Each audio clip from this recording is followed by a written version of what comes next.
Well, it didn't take too long. We're only 8 videos into this channel, and now we're already talking about what is the meaning of life. Now, of course, this has been a discussion that's been around as long as people have.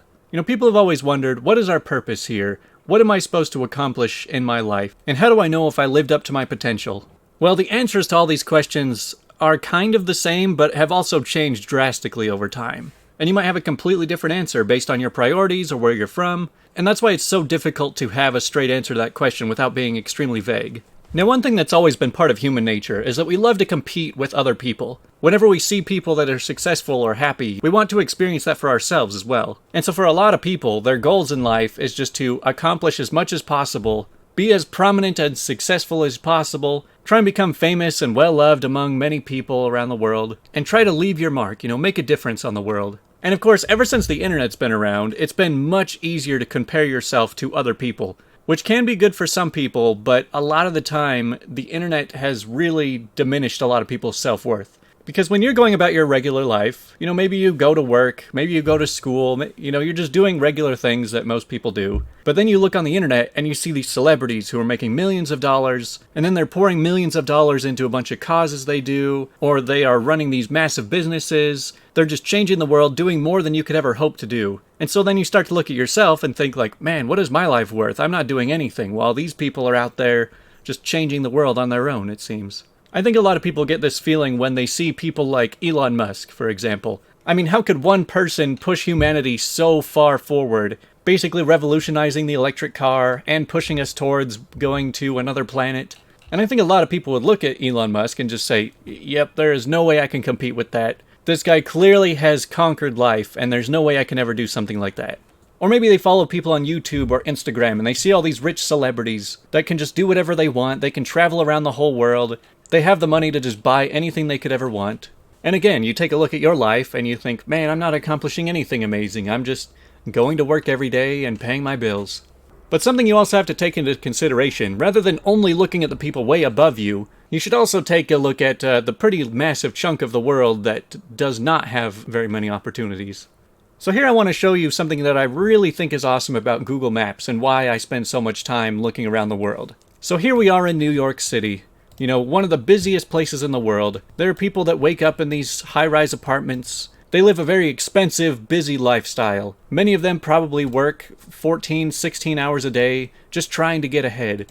I mean, it's a very die-hard, competitive lifestyle. Now compare somebody's life here to somebody just living out in the suburbs. Their life is probably not nearly as crazy. They get to relax a little bit. They've got their own house. Maybe they're going to a 9-to-5 job. They've got to pay their bills. And overall, they live what most people would consider a fairly standard lifestyle.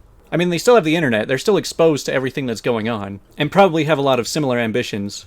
So then compare those to people who are living just kind of out in the middle of nowhere, way down in the south. Now you kind of have to wonder, do people who live in a place like this, can you really compare their lives to the people living in New York? I mean, these people obviously aren't working on Wall Street, getting super rich, and working the ultra-busy lifestyle. So in a lot of ways, you could probably say that a lot of the people who live out here would have completely different meaning and goals for life than somebody living in the big city. But now let's move even more rural.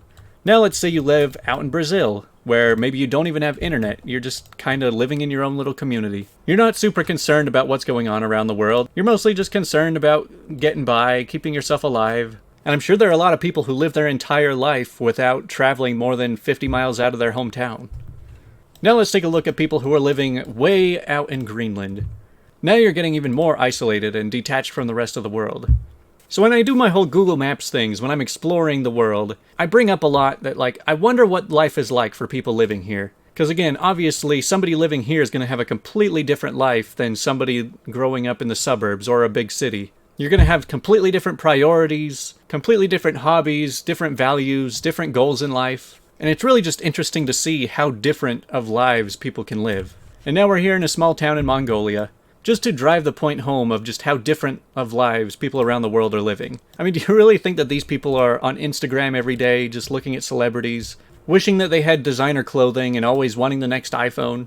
And also, do you think that a lot of kids that are growing up here are seeing people like Elon Musk and thinking, man, I really threw away my potential, I could have been like him? And so back to the whole point of this video. So my own personal opinion about the whole meaning of life conversation has always been something along the lines of, I want to experience as much of the world as possible. I want to accomplish as much as I can. I just want to see and experience as much of the world as I can. Because growing up in America, you have so much potential and so much opportunity that you feel like if you don't accomplish so much like all these other people do, that you threw away your potential.